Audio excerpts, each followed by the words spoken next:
네, 안녕하세요. 오늘도 주님을 사모하는 마음으로 이 자리에 나오신 모든 기도의 동역자분들 한 분 한 분을 주님의 이름으로 축복합니다. 이 귀한 시간을 통해서 하나님의 말씀을 깨닫고 또 기도를 통해서 하나님께 더 가까이 나아가는 그런 귀한 시간이 되기를 간절히 소원합니다. 오늘 본문은 잠언 2장 1절에서부터 22절까지의 말씀인데요. 제가 1절에서부터 8절까지의 말씀만 함께 봉독해 올리겠습니다. 내 아들아, 내가 만일 나의 말을 받으며 나의 계명을 내게 간직하며 내 귀를 지혜에 기울이며 내 마음을 명철에 두며 지식을 불러 구하며 명철을 얻으려고 소리를 높이며 은을 구하는 것 같이 그것을 구하며 감추어진 보배를 찾는 것 같이 그것을 찾으면 여호와 경외하기를 깨달으며 하나님을 알게 되리니 대저 여호와는 지혜를 주시며 지식과 명철을 그 입에서 내심이며 그는 정직한 자를 위하여 완전한 지혜를 예비하시며 행실이 온전한 자에게 방패가 되시나니 대저 그는 정의의 길을 보호하시며 그의 성도들의 길을 보존하려 하심이니라. 아멘. 오늘 이 2장의 이 전체적인 내용은 지혜의 말씀에 순종하면 우리가 하나님을 알게 되고 우리의 영혼이 즐거워진다라는 내용입니다. 먼저 1절은 내 아들아 라고 부르면서 이 아버지가 아들을 향해서 혹은 스승이 그가 사랑하는 제자를 향하여 이제부터 너희에게 줄 교훈과 이 참된 가르침을 시작하겠다라고 말합니다. 여러분 과연 그 내용이 무엇일까요? 그것은 1절에 나와 있듯이 나의 말을 받으며 나의 계명을 간직하라 라는 것입니다. 그렇다면 어떻게 해야 말을 받고 계명을 간직할 수 있을까요? 2절에서부터 4절에 보니까 4가지 그 자세에 대해서 자세히 설명해 주고 있습니다. 첫 번째는 적극적으로 우리가 이 교훈에 귀를 기울여야 받을 수 있고 그 교훈을 귀에서 마음으로 가져와 그리고 두 번째로 천천히 그 교훈을 마음으로 되새길 때 그 계명을 간직할 수 있게 된다라는 것입니다. 세 번째는 지식의 내용을 적극적으로 읽고 또 소리내어 입술로 외쳐야 한다라는 것입니다. 그리고 마지막 4번째는 그 지혜를 구하고 찾기를 날마다 힘써야 한다라고 말하죠. 그렇다면 어떠한 심정으로 구해야 할까요? 바로 값진 은을 얻기 위하여 정말 필사적으로 매달리듯이 어딘가에 숨겨져 있는 보물을 찾는 사람처럼 지혜를 그렇게 간절히 찾고 찾아야 한다라는 것입니다. 그만큼 지혜를 얻는 것이 결코 쉬운 일이 아니라는 사실을 말해주고 있습니다. 그냥 거저 얻을 수 있는 것이 아니라는 것이죠. 우리가 지혜를 얻기 위해서는 끊임없는 노력과 남모를 희생이 필요하다라는 것을 우리에게 말씀해주고 있습니다. 이렇게 지혜를 간절히 찾는 자에게 그리고 말씀에 귀 기울이는 자에게 하나님은 어떠한 은혜를 베풀어 주실까요? 이 5절 말씀을 보시면 여호와 경외하기를 깨달으며 하나님을 알게 되는 은혜를 베풀어 주신다라고 말씀합니다. 지금 우리에게 베푸시는 은혜와 복이 어떤 재물이나 어떤 눈에 보이는 무언가가 아니라 전부 하나님과의 친밀함에 있다라는 사실을 설명해 주고 있습니다.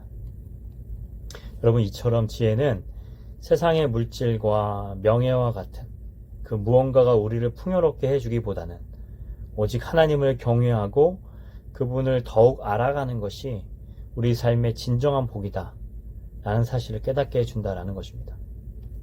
이런 지혜를 간절히 사모하는 저희 모두가 될 수 있기를 간절히 소원합니다. 두 번째는 하나님은 정직한 자를 보호하신다라는 것이죠.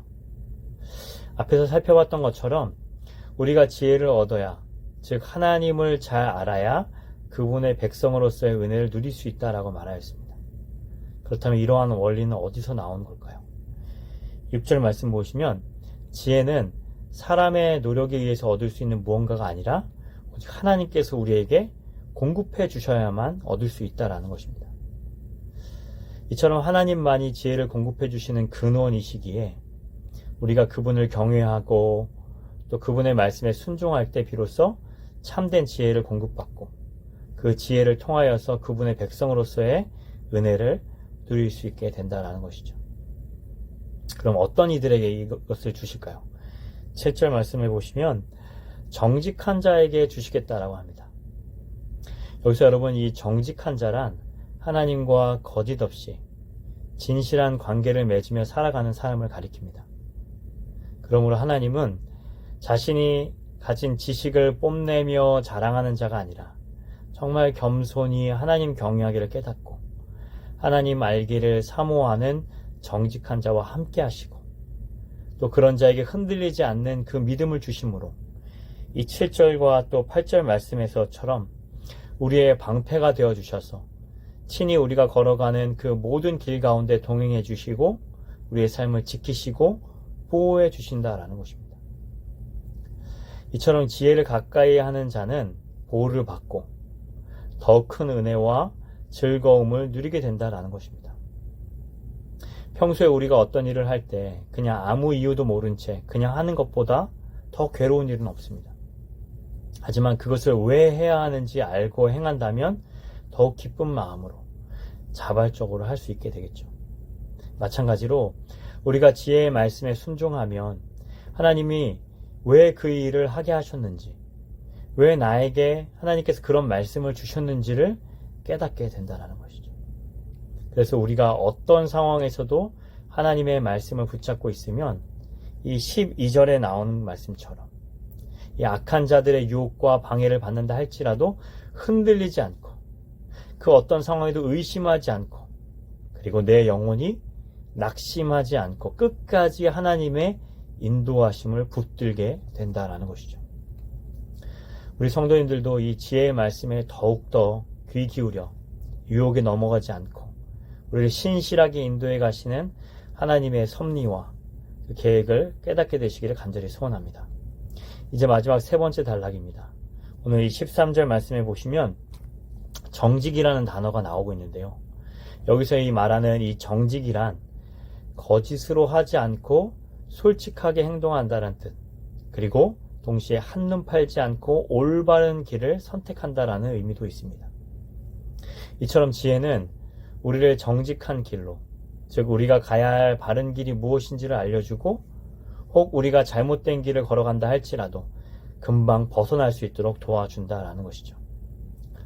그러나 이러한 지혜를 우리가 중요하게 생각하지 않고 무시하며 귀 기울이지 않는 자들을 어떻게 비유해주고 있죠?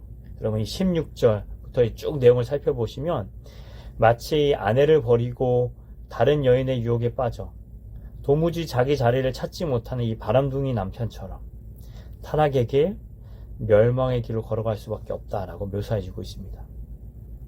여러분, 사실 그 누구도 이 유혹에서부터 자유로울 수 있는 사람은 아무도 없습니다. 직분과 또 나이에 상관없이 모두에게 유혹은 찾아오기 마련입니다. 하지만 정직하고 고든 길을 걸어가느냐 아니면 굽은 길로 걸어가느냐는 내가 얼마나 많은 것을 알고 있고 똑똑한가, 내가 얼마나 많은 재물, 넉넉한 재물을 가지고 살아가느냐, 내가 얼마나 남들에게 인정받느냐에 따라 결정되는 것이 아닙니다. 고든 길을 걷느냐 굽은 길을 걷느냐는 우리가 얼마나 이 지혜의 말씀을 귀하게 여기고 또 이 말씀을 사모하고 귀 기울이냐 아니냐의 차이에 따라 결정된다라는 것이죠. 아무쪼록 오늘 하루를 살아갈 때 그리고 앞으로 우리 인생길에 많은 유혹이 있을지라도 지혜가 없어서 이 순간의 방심에 무너지지 않고 흔들리지 않게 되기를 간절히 소원합니다. 오늘뿐 아니라 우리 평생에 가장 중요한 것은 지혜를 구하는 것인 줄 믿습니다. 여러분, 날마다 누가 보든 또 보지 않든 누가 인정해주든 인정해주지 않든 정말 묵묵히 하나님의 지혜를 구하고 그 지혜의 말씀 앞에 우리 자신을 날마다 비추고 내려놓아서 그 말씀이 인도하는 대로 순종의 길을 걸어가는 저희 모두가 될 수 있기를 주님의 이름으로 간절히 축원합니다. 함께 기도하겠습니다.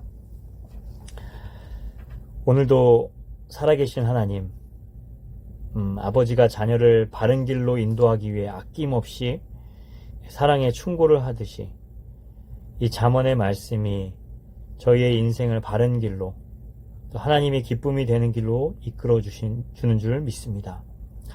날마다 이 하나님의 지혜를 구하고 이 지혜에 따라 순종함으로 정말 저희의 인생 가운데 찾아오는 그 수많은 그 유혹들을 이겨낼 뿐 아니라 정말 하나님께 영광 돌리는 삶 살아가는 저희 모든 기도의 동역자분들 될 수 있도록 주님 역사해 주실 줄 믿사오며 예수 그리스도의 이름으로 간절히 기도드립니다. 아멘. 오늘도 참여해 주셔서 너무나도 감사합니다. 안녕히 계세요.